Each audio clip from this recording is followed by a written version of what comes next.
Olá a todos, paz e luz. Nós vamos falar hoje um pouco sobre a parábola do festim das bodas, né? Sobre os ensinos de Jesus. Vamos meditar um pouquinho, vamos procurar refletir um pouco sobre essa importante passagem no Evangelho, em Mateus, né, que nos fala aí sobre o festim das bodas, né? Então Jesus, tomando a palavra, tornou a falar-lhe em parábola, dizendo: O reino dos céus é semelhante a um certo rei que celebrou as bodas de seu filho e enviou os seus servos a chamar os convidados para as bodas, e estes não quiseram vir. Depois enviou outros servos, dizendo: Dizei aos convidados: Eis que tenho o meu jantar preparado, os meus bois cevados já mortos, e tudo já pronto, vinde às bodas. Porém eles, não fazendo caso, foram um para o campo, outro para o seu tráfico. E os outros, apoderando-se dos servos, os ultrajaram e mataram.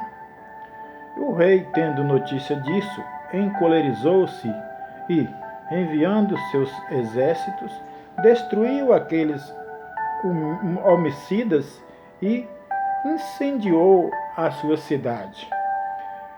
Então diz aos servos: As bodas, na verdade, estão preparadas, mas os convidados não eram dignos.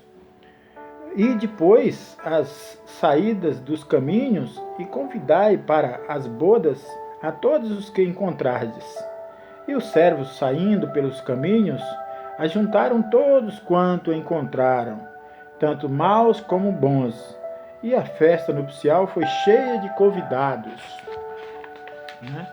E o rei, entrando para ver os convidados, viu ali um homem que não estava trajado com um vestido de núpcia. E disse-lhe: Amigo, como entraste aqui não tendo vestido nupcial? E ele emudeceu. Disse então o rei aos servos: Amarrai-o de pés e mãos, levai-o e lançai-o nas trevas exteriores. Ali haverá pranto e ranger de dentes, porque muitos são chamados, mas poucos os escolhidos. Mateus capítulo 22, versículo de 1 a 14. Então, se a gente analisar essa parábola, parece nos trazer grande dificuldade de entendimento, exatamente no campo, né?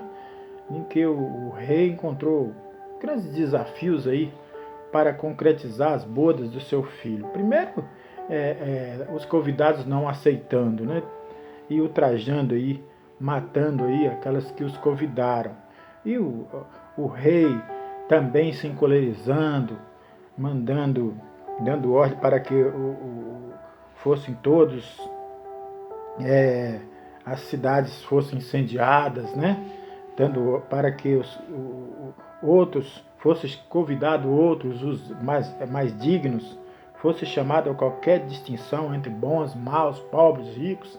Quer dizer, e ainda houve mais acontecimentos, né? Pois um dos convivas foi encontrado sem as vestes nupcial, foi atado aos pés e às mãos e jogado nas trevas exteriores, e ali haveria choro e ranger de dentes, né?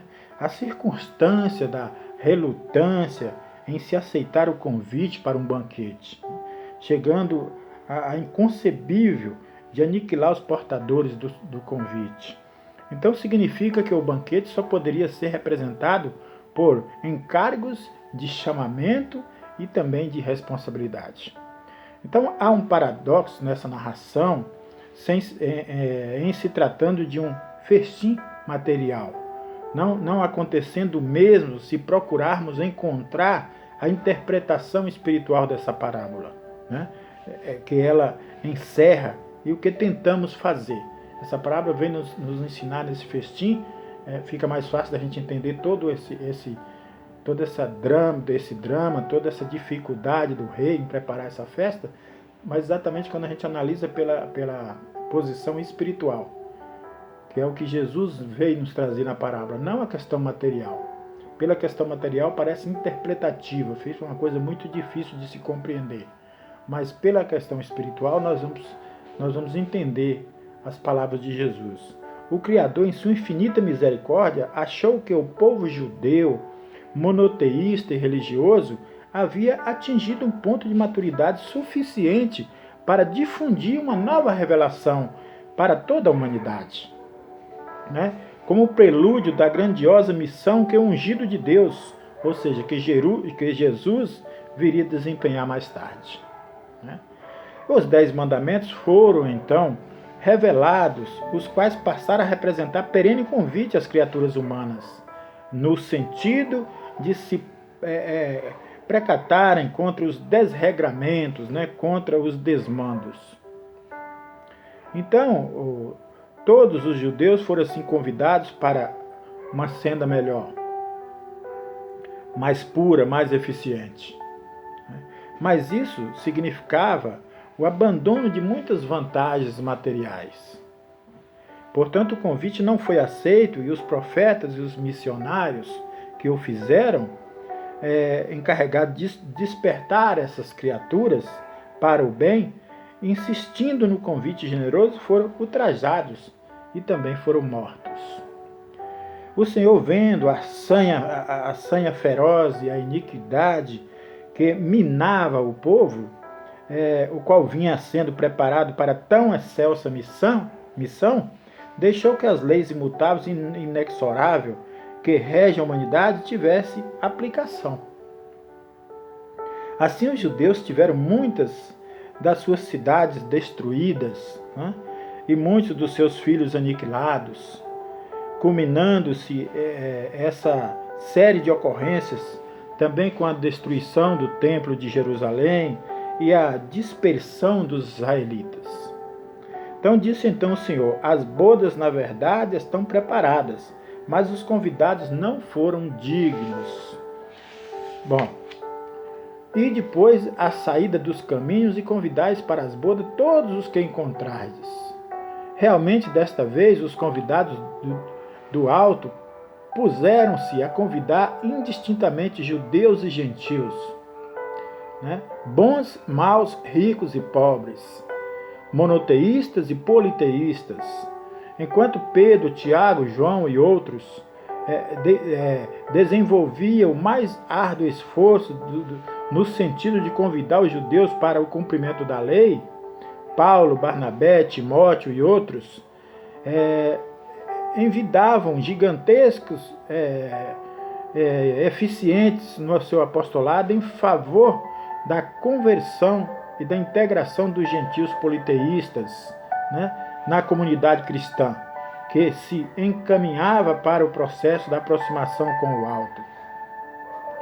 E a seara se tornou repleta de trabalhadores de todas as matizes, e no meio deles surgiram os interesseiros, os idólatras, os falsos profetas, os quais, apesar de se locupletarem com as iguarias do banquete do Evangelho, se mantiveram na posição de pedras de tropeços, né?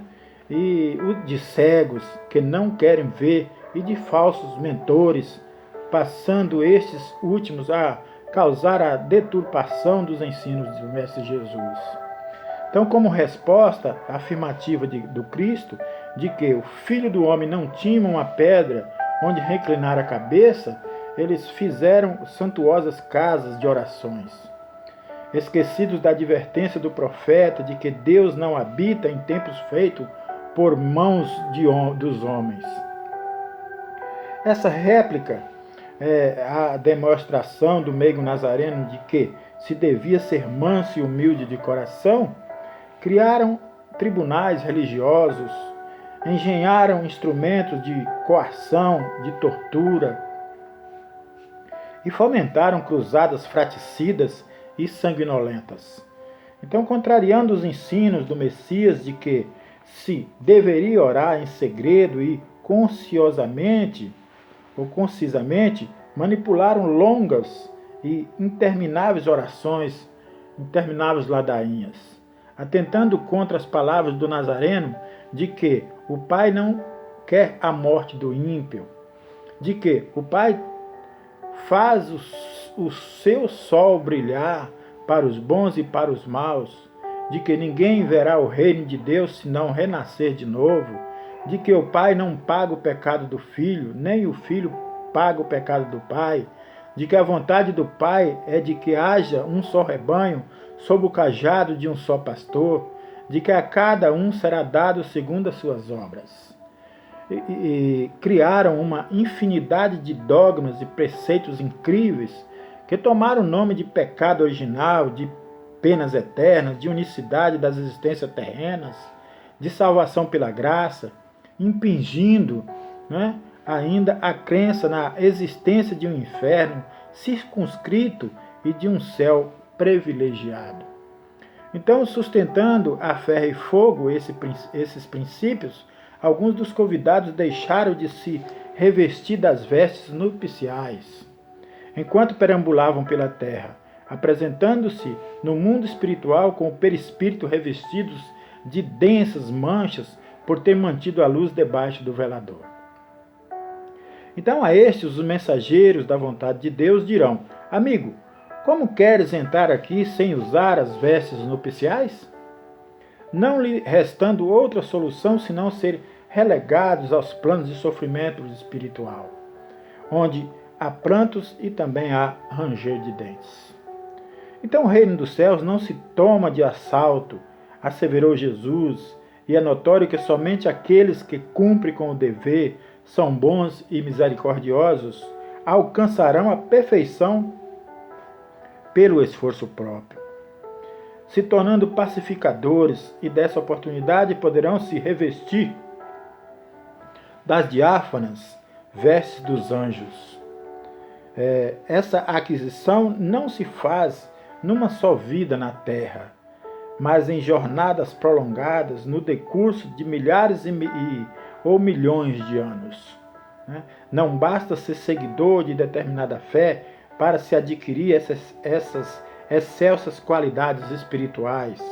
É importante, é imprescindível o trabalho de vanguarda, o esforço incessante, o cultivo das virtudes cristãs. Os participantes das bodas que não se revestiram das suas vestes nupciais transformaram-se os suculentos manjares do Evangelho em indigestos cardápios. Então, meus irmãos, essa parábola tem um sentido muito amplo na nossa transformação, na transformação moral de cada um de nós. Nós precisamos nos preparar para essas vestes nupciais. Nós precisamos estar preparados, porque não sabemos quando o dia do Senhor virá. E nós teremos que deixar aqui nossa vestimenta física para levar conosco essa nossa veste nupcial.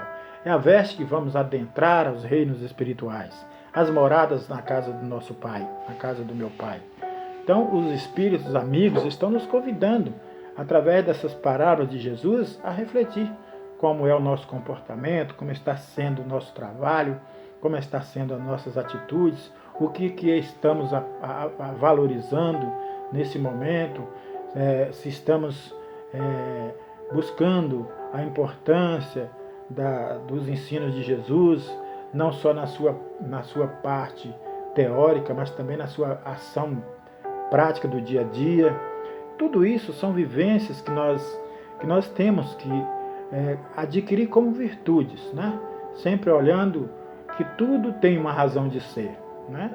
E tudo que aquilo que o fizermos de bem será o nosso próprio advogado, tanto no amanhã como também no além. Então fica aí as nossas reflexões sobre essa parábola muito rica e que nós possamos aprender dela, né? A sermos humildes, a sermos irmãos fraternos, nos colocando à disposição dos ensinos de Jesus para a aplicação no seu dia a dia, no nosso cotidiano. Então, um abraço a todos e até uma próxima oportunidade.